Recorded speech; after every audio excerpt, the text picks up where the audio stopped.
E-Live, comment je me nourris? Une émission présentée par Alice Van Hoy, naturopathe et spécialiste alimentation vivante, végétale et gourmande. Bonjour à tous, très chers auditeurs de Radio Médecine Douce. Je suis ravie de vous retrouver aujourd'hui pour un nouveau podcast « Comment je me nourris ». Aujourd'hui, on va aborder un sujet très intéressant et qui est complètement d'actualité là, avec cette période vraiment particulière qu'on est en train de vivre. On va parler de stress et d'immunité. Et pour ce, j'ai à mes côtés Christian Brun. Bonjour Christian. Bonjour Alice. Comment ça va aujourd'hui, Christian? Fraîchement et pluvieusement. Oui, il y a vraiment une météo assez morose là en ce moment depuis quelques jours là sur Paris. Mais le principal, c'est qu'on a le soleil dans le cœur, n'est-ce pas? Et dans la tête aussi un peu. Et dans la tête aussi, bien sûr. Alors Christian Brun, pour te représenter, pour ceux qui ne te connaissent pas encore, on a déjà enregistré un podcast ensemble sur le foie, hein, cet organe incroyable. Tu es naturopathe, tu es conférencier. Tu es aussi enseignant au Sénato, tu as créé le CEERN, qui est le Centre européen d'études et de recherche naturopathique. Tu es auteur de nombreux ouvrages comme Alimentation et santé psychique, Analyse biologique en naturopathie, L'équilibre acido-basique, Chouchouter votre cœur et j'en passe. Et tu as notamment écrit un ouvrage que nous avons ici là, un beau bouquin, qui s'appelle Stress et immunologie. Et c'est ce dont on va parler aujourd'hui. Sujet d'actualité en effet. Complètement. Alors, qu'est-ce que c'est que l'immunité, Christian? Alors déjà, l'immunité, c'est la reconnaissance du soi et du non-soi. Voilà, l'émission est terminée. Eh bien, on vous dit à la semaine prochaine pour un nouveau podcast. C'était super.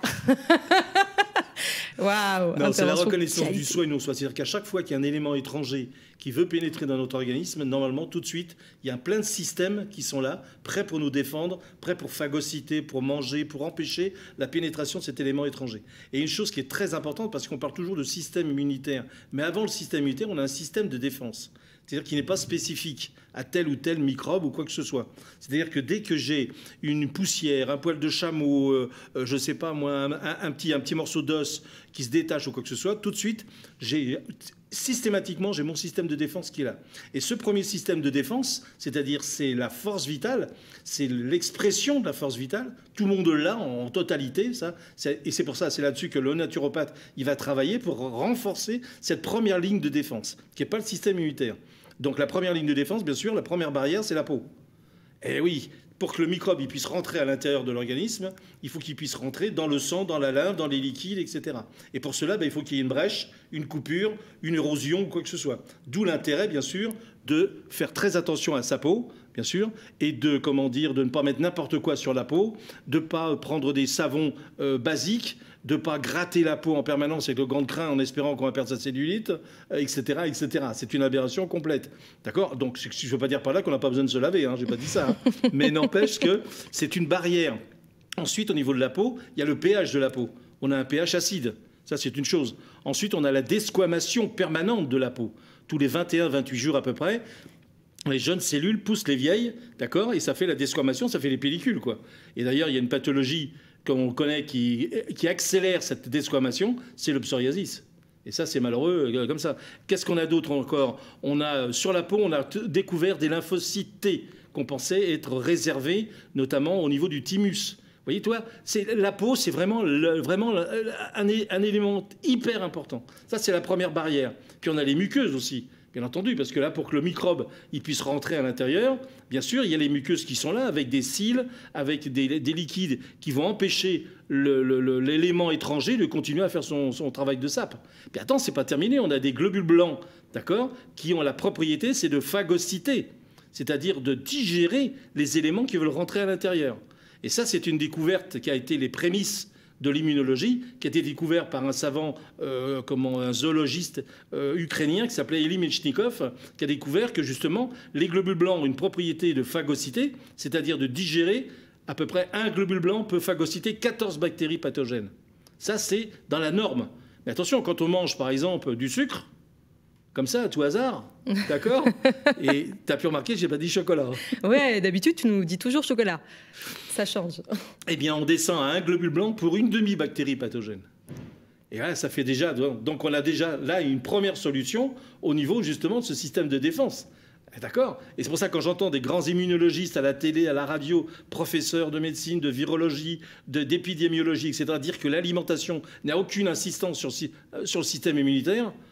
C'est une aberration. C'est complètement aberrant. Et puis après, on verra tout à l'heure la fabrication de ces immunoglobulines dont on nous parle en permanence. Pour les fabriquer, il faut qu'on ait des protéines. Et si on n'a pas de protéines, on n'a pas d'immunoglobulines. Alors donc là, il y a un problème qui me chagrine. Moi. Il y en a tellement. Vous comprenez ? Mais c'est pour ça que c'est précieux aujourd'hui de mettre de la clarté là-dessus, parce qu'il y a beaucoup d'injonctions paradoxales dans tout ce qu'on entend actuellement. Et c'est vrai qu'on est dans une période de crise aujourd'hui avec cette pseudo-pandémie, là, avec ce coronavirus dont on entend parler maintenant depuis le mois de mars. Et le problème, c'est qu'on parle beaucoup de ça, c'est rabâché H24 à la télé. Par contre, personnellement, j'entends très peu de messages au sujet de l'immunité, comment prendre soin de son immunité. Et ce qui est important, c'est aussi de prendre conscience qu'on est les acteurs. On est vraiment les acteurs de notre santé. Et là, on va nous faire croire que toutes les réponses sont à l'extérieur, quelque part. Donc, on ne nous parle pas du tout d'immunité. On va nous faire croire que c'est en s'enduisant les mains de gel hydroalcoolique qu'on va pouvoir se protéger du virus. Alors que, comme tu viens de le nommer, la peau, c'est important de la préserver parce qu'il y a tout ce système de protection qu'elle possède. S'il est endommagé, s'il est sursollicité avec des gels qui sont complètement néfaste pour la muqueuse cutanée, finalement, on va abîmer notre derme et on va se rendre encore plus perméable. En parlant encore justement de la peau, quand on transpire, qu'est-ce qui se passe ? On rejette à l'extérieur les éléments qui veulent s'installer sur la peau. Et sur la peau, on a des microbes qu'on appelle des microbes saprophytes, c'est-à-dire qu'ils sont utiles. D'accord ? Donc, il ne faut surtout pas les retirer, parce que sinon, on va fragiliser. Et plus on va fragiliser la peau, plus on va corriger le pH de la peau, plus on favorise les mycoses. Et l'installation d'un champignon.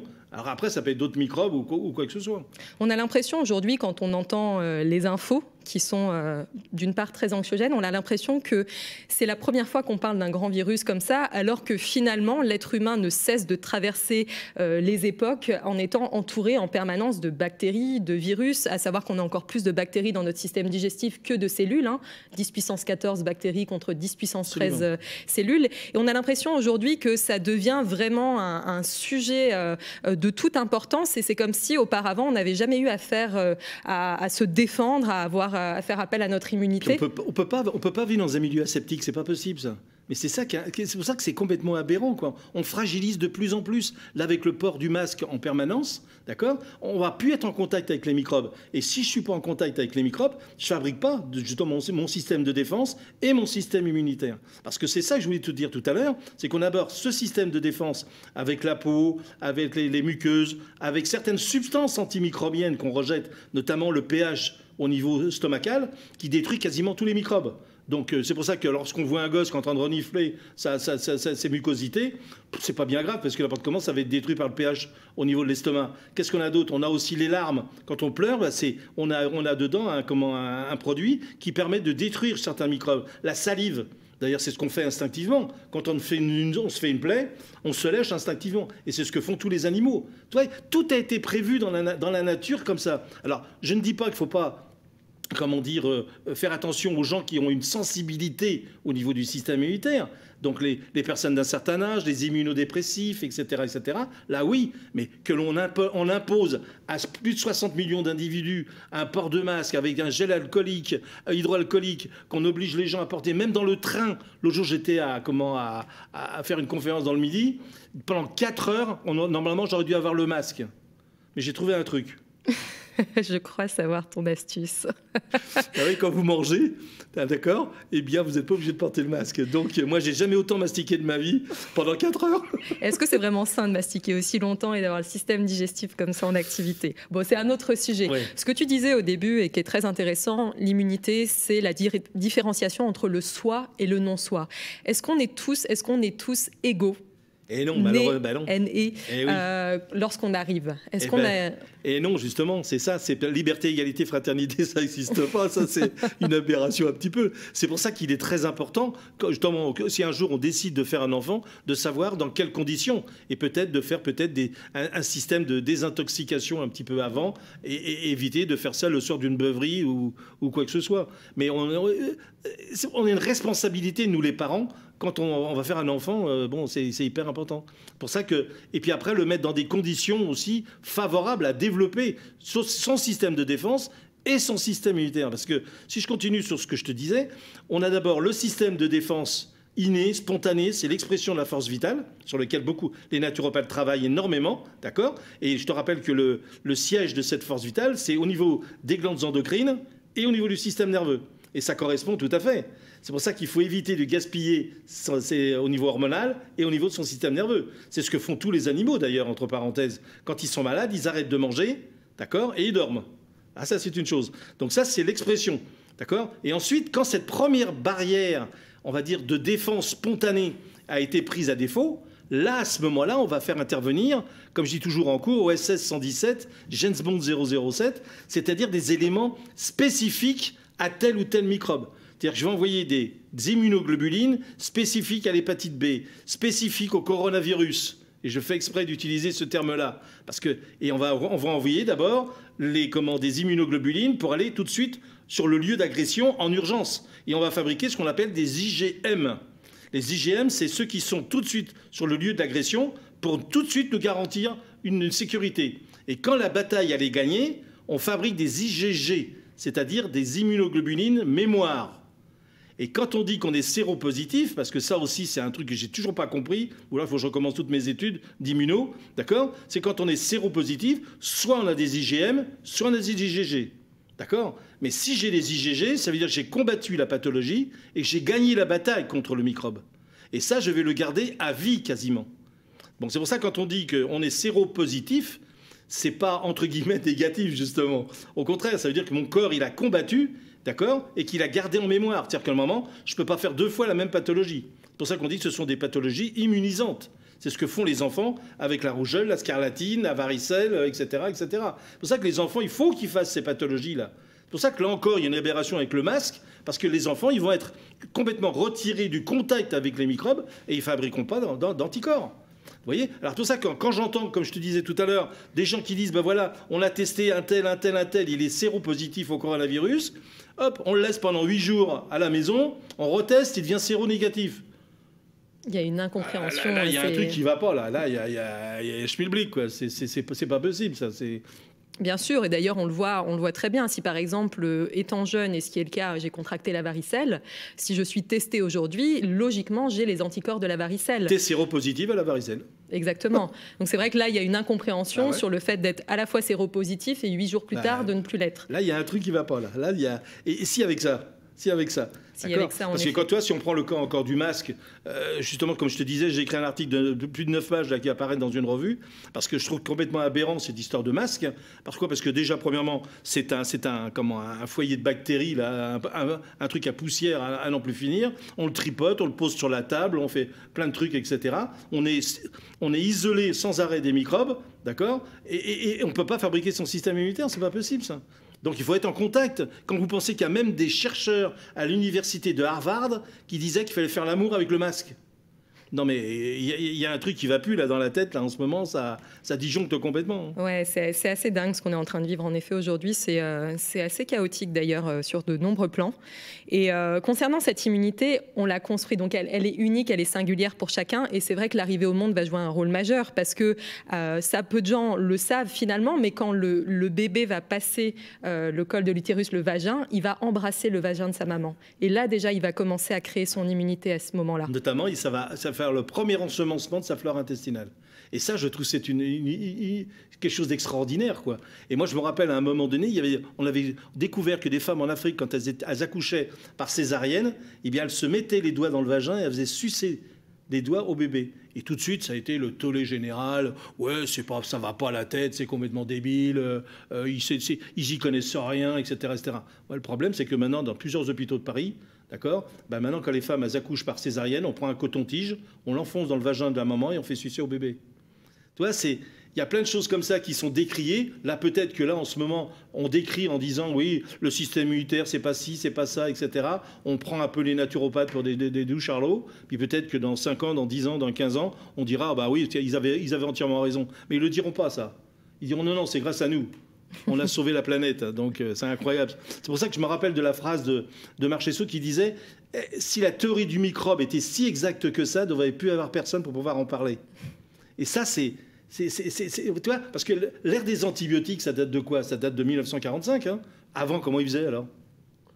Bien sûr, mais c'est là où on voit qu'en fait, il y a vraiment une méconnaissance à ce niveau-là, et c'est pour ça que c'est important de rediffuser aussi tout un tas de bonnes informations, de faire comprendre aux gens qu'on est tous dotés d'une immunité. Alors certes, on a tous une immunité qui est unique en fonction de la manière dont on est arrivé dans ce monde, si on a été allaité ou pas, parce qu'il y a le colostrum aussi, hein, le tout premier lait lorsque la maman allaite, qui est gorgé aussi pareil de bonnes choses pour booster son immunité et sa flore intestinale. Forcément, si on a été privé du colostrum, bon, ça vient aussi impacter la force vitale et notre immunité. Et après, c'est comment on évolue dans le temps. Est-ce que, en tant qu'enfant, je me forge mon immunité? Comment on forge son immunité? En étant en contact avec les microbes. C'est ce que font tous les enfants. Attends, les enfants, ils sont en train de se tripoter la bouche, après ils se mettent les doigts dans la bouche, ils sont dans les terrains vagues, ils patauchent dans la gadoue, etc. C'est ce que je disais tout à l'heure. Est-ce que c'est l'enfant, le petit garçon des Romanichels qui patauche dans la gadoue en permanence, qui se lave pas les mains, qui suce les talons de sa mère, etc. Ou alors est-ce que c'est l'enfant du 16e arrondissement qu'on a protégé en permanence, qui a la meilleure immunité? Alors, toute proportion gardée, bien entendu. Je pense qu'il y a un juste milieu, bien entendu. Mais il faut les laisser, il faut arrêter on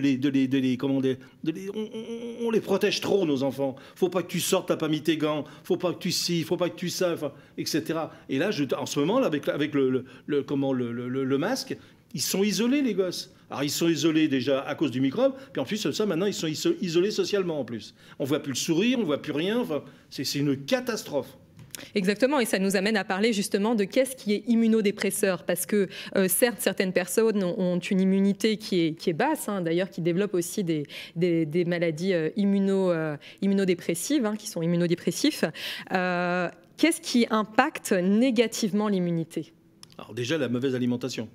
Ça, c'est une chose. Avec tous les pesticides, etc., qu'ils mettent à l'intérieur. Pourtant, des pesticides, on sait qu'ils sont dangereux, on sait qu'ils sont cancérigènes, mais on va attendre 2025 pour les retirer. Ça, je trouve ça, mais on a du mal à comprendre. Parce que moi, quand je vois un produit qui n'est pas bon, j'arrête de l'acheter. Hein. C'est exactement le même truc. Et quand je dis ça, je parle du glyphosate, hein, bien entendu. Hein.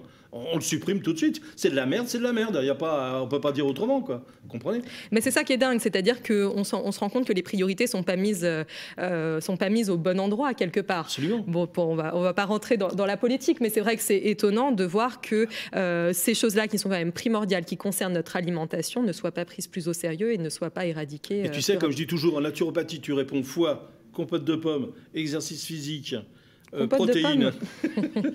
Tu connais tout ça, ok? Et puis tu as ton diplôme.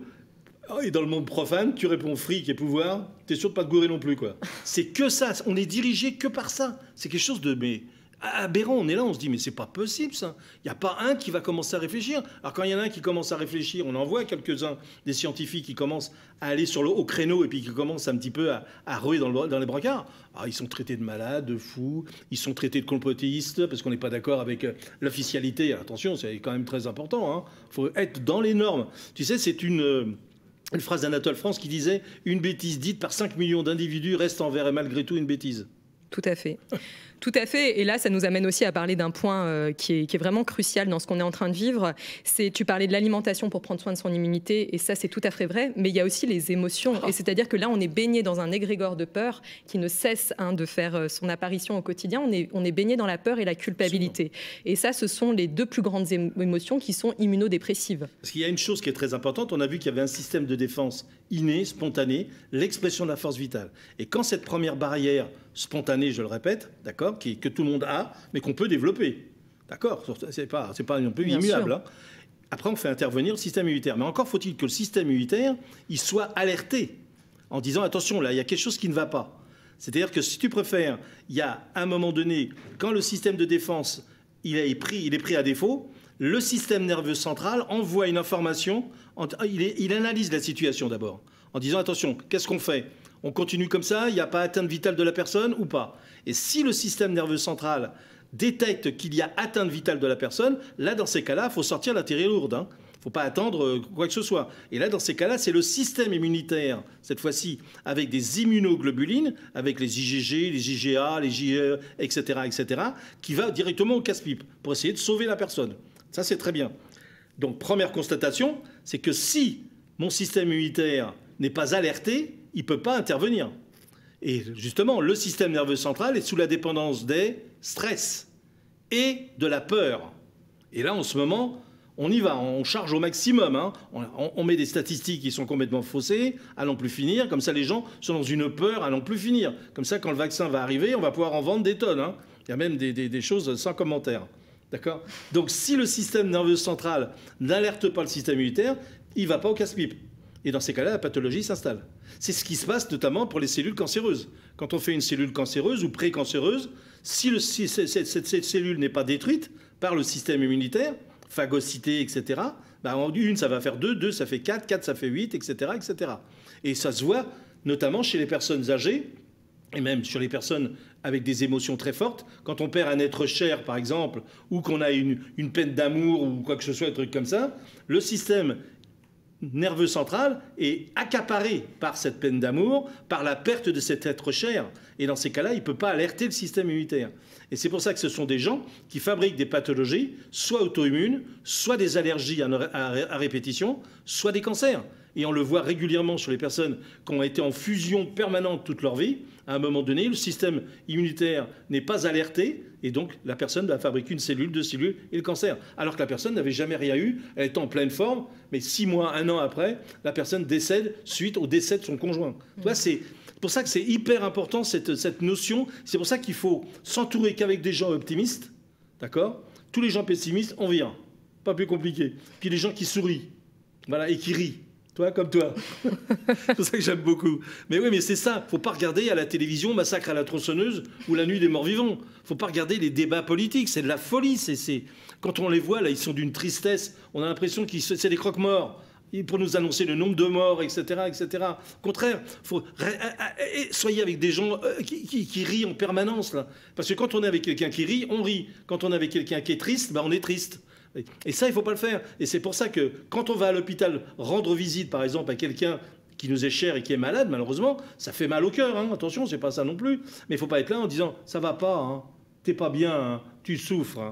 T'as pas de chance quand même ». Mais il faut trouver des moyens peut-être pour que la personne, elle ressente un petit peu un bien-être et qu'elle se mette à rire. Bon, c'est pour ça qu'il faut regarder la télévision. Moi, je connais, il y a eu un journaliste américain, il s'appelait Norman Cousin, qui un jour, on lui a diagnostiqué une spondylarthrite ankylosante.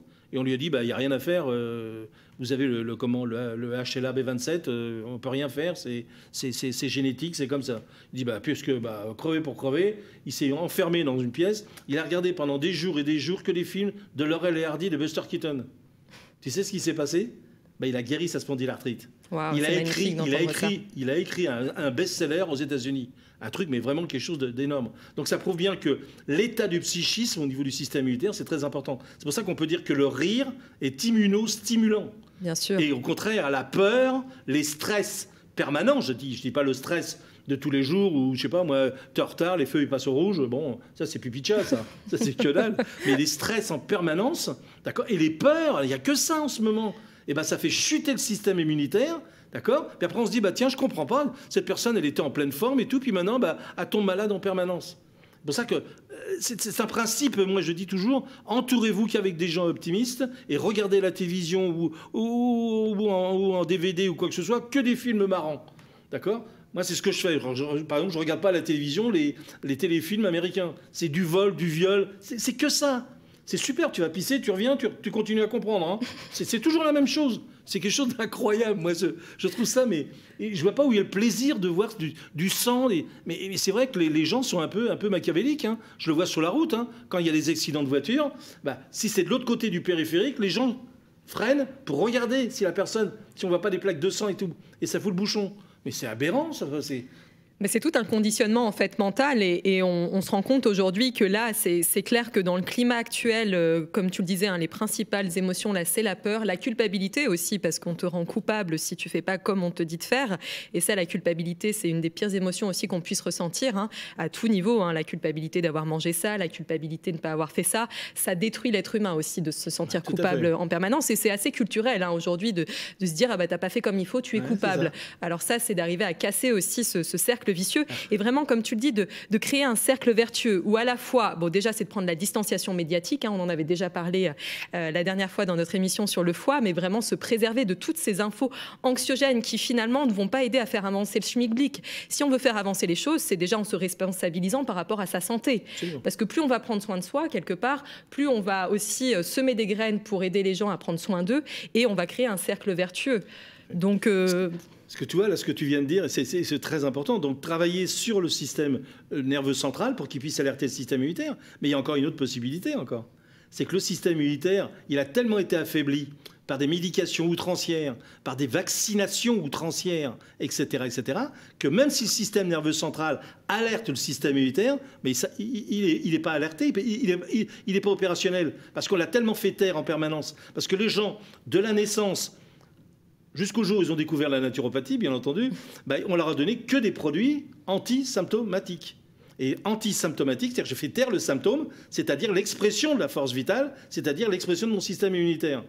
J'ai mal à la tête, je prends un antimigraineux. J'ai une diarrhée, je prends un antidiarrhéique. Mais on n'a pas été chercher la cause de la migraine, de la diarrhée, de ci, de ça, etc. Donc à chaque fois, je fais taire. Il n'y a plus le symptôme et on dit, ça y est, vous êtes guéri, vous n'avez plus le symptôme. Mais c'est une démarche mais enfantile, c'est basique, quoi. Et donc, au bout d'un certain temps, qu'est-ce qui se passe ? Le système immunitaire est tellement affaibli que même si je l'alerte, il ne réagit pas. Et c'est ce qui se passe en ce moment, de plus en plus. Ou alors il réagit d'une manière démesurée, avec des allergies et avec des maladies auto-immunes qu'on voit de plus en plus. Mais ça prolifère, mais quelque chose de dingue, quoi. Oui, quelque part, la maladie auto-immune, c'est de plus arriver à faire la différenciation entre ce qui est de nous et ce qui est de l'agressivité extérieure. Entre le soi et le non-soi, justement. C'est-à-dire qu'à un moment donné, tu envoies des anticorps, tu envoies des immunoglobulines pour détruire tes propres cellules. C'est ce qui se passe notamment avec une pathologie que tout le monde connaît, la thyroïdite de Hashimoto. La personne, elle envoie des anticorps pour détruire les propres cellules de la thyroïde. Mais ça peut être le diabète. On envoie des anticorps pour détruire les îlots de Langerhans du pancréas. Tu vois, on se bouffe tout seul, quoi, en quelque sorte, quoi. Et c'est quelque chose d'aberrant parce que le système immunitaire, il a perdu la boule. Et il a perdu la boule parce qu'on lui a filé des antibiotiques à n'en plus finir, alors que le gosse, il a le nez qui coule, hop, antibio. Non, on rêve ou quoi, là ?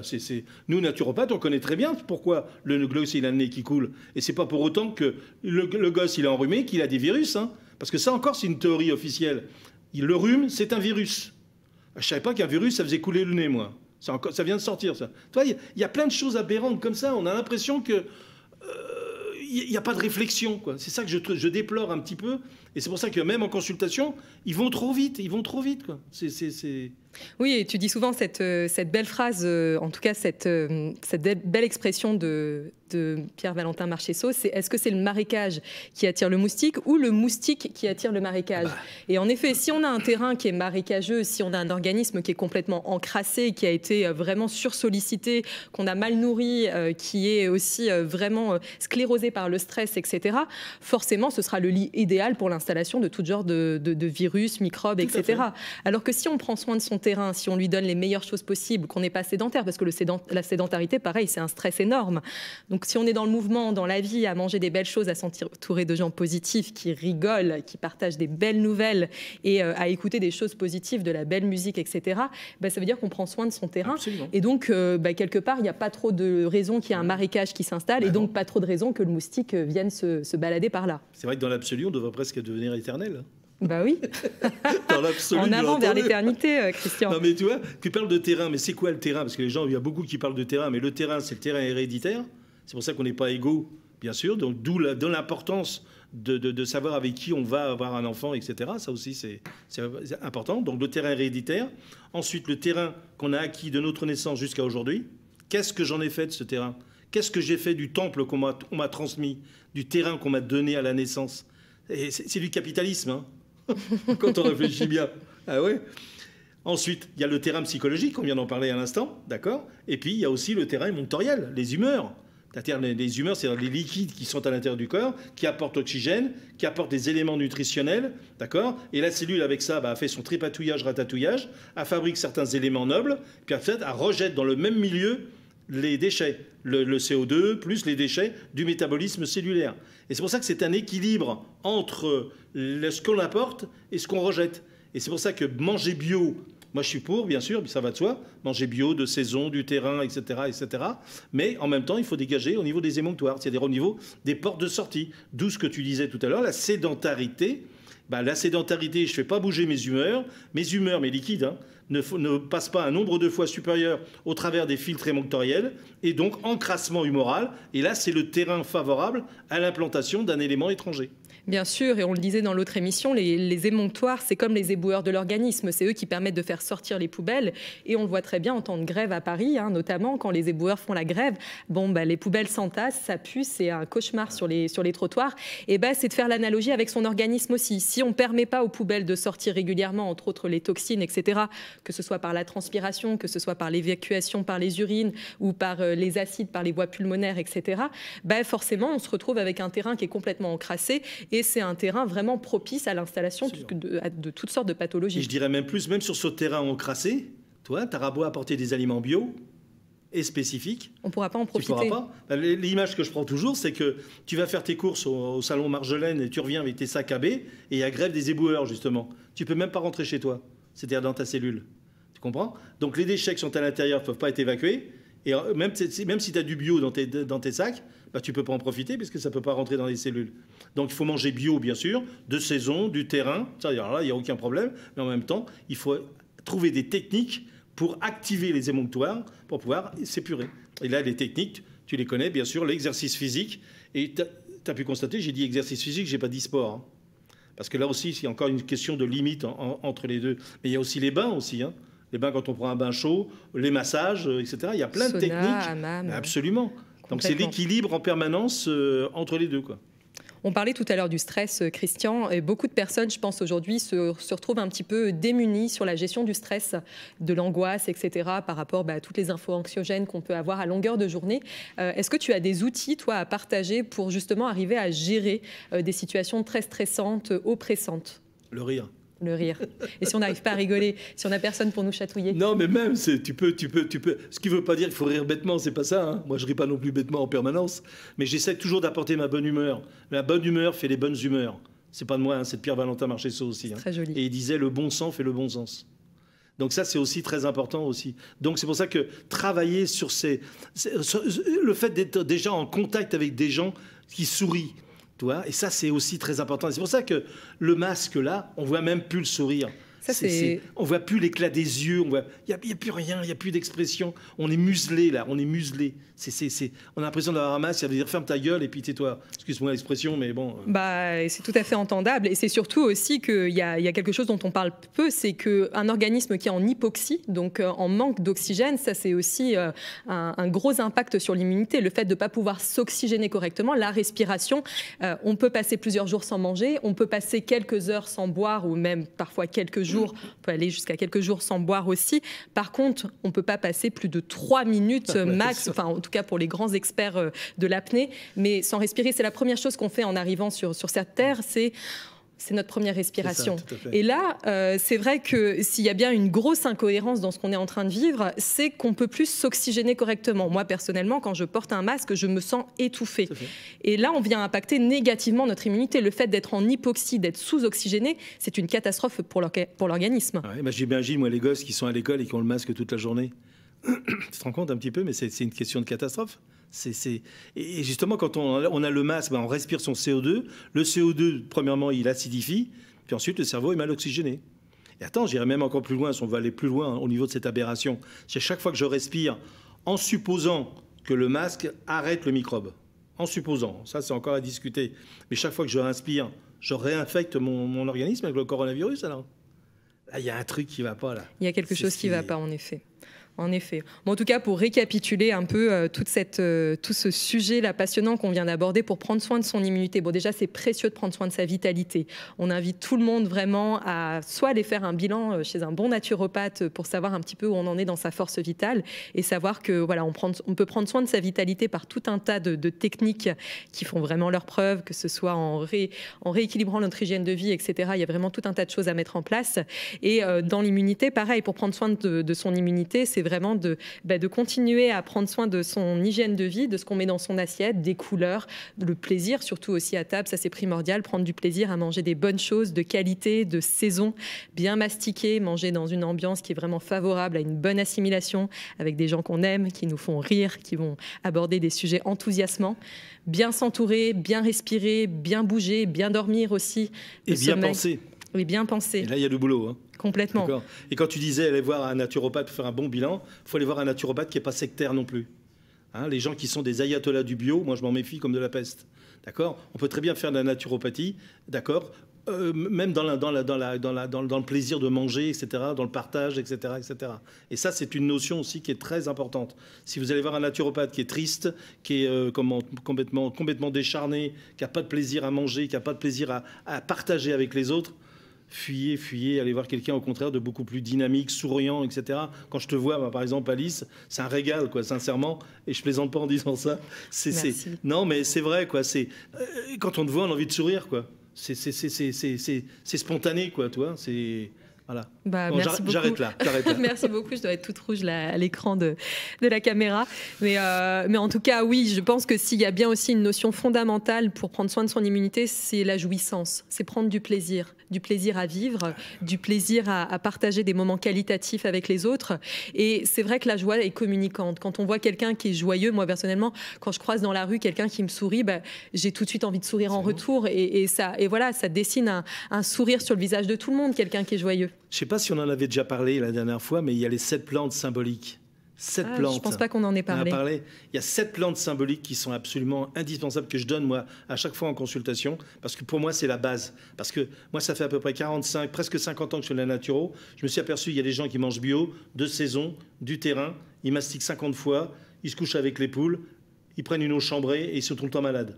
Puis il y en a qui mangent comme des porcs, ils fument, ils picolent, etc. Ils sont jamais malades. Et je me suis posé la question, l'alimentation, oui, en tant que naturo, bien sûr, mais peut-être pas avec l'importance. Il y a peut-être d'autres éléments aussi importants que l'alimentation. La première plante, c'est la plante plaisir. Tu l'as dit tout à l'heure, plaisir, plaisir, plaisir. Plaisir d'être là avec toi, plaisir de manger, plaisir de partager, je sais pas moi, une bonne histoire. Partager. Deuxième plante, d'accord, enfin plaisir, pardon. La deuxième plante, c'est la plante rire. Faut rire tous les jours. Quand on a pas ri de la journée, il faut se regarder dans la glace le soir quand on rentre à la maison et soude de soi. On dit t'as tes 2 yeux, t'as tes 2 bras, t'as tes 2 jambes, ton mari va bien, ta femme va bien, tes enfants vont bien, tes parents vont bien. Le reste, c'est que du matériel quand on réfléchit. Et le problème, c'est qu'on arrive à avoir cette philosophie de vie. C'est comme quand on arrive comme moi, après 70 balais, qu'on arrive justement à avoir une autre conception de la vie. Et si on pouvait donner ça à nos enfants, ça serait absolument génial. Plaisir, rire. Troisième plante, la plante passion. Et oui, rappelez-vous de la phrase de Saint-Augustin qui disait celui qui se perd dans sa passion est moins perdu que celui qui perd sa passion. Waouh, très beau aussi ça. Et ça, c'est hyper important. Donc, il faut être passionné, il faut rester maître de ses passions.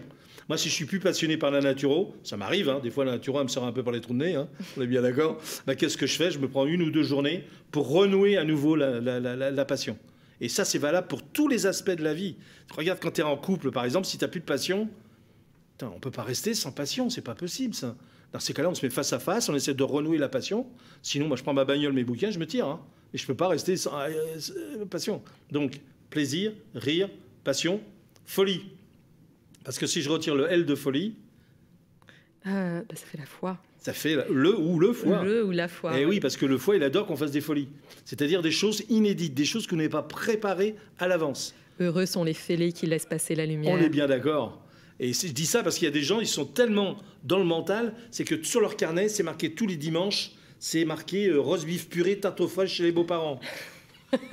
Arrêtez, quoi. Faites des choses inédites, des choses dont prendre une décision. Tiens, ce soir, on va manger au resto. Sortir de sa zone de confort voilà, aussi. Hein, on se dit, tiens, ce soir, allez, on part en week-end tous les deux, chérie, etc., etc. Et ça, c'est des choses inédites un petit peu. Pas non plus, comme tu dis, sortir de sa zone de confort, quoi. Plaisir, rire, passion, folie. 5e plante, envie.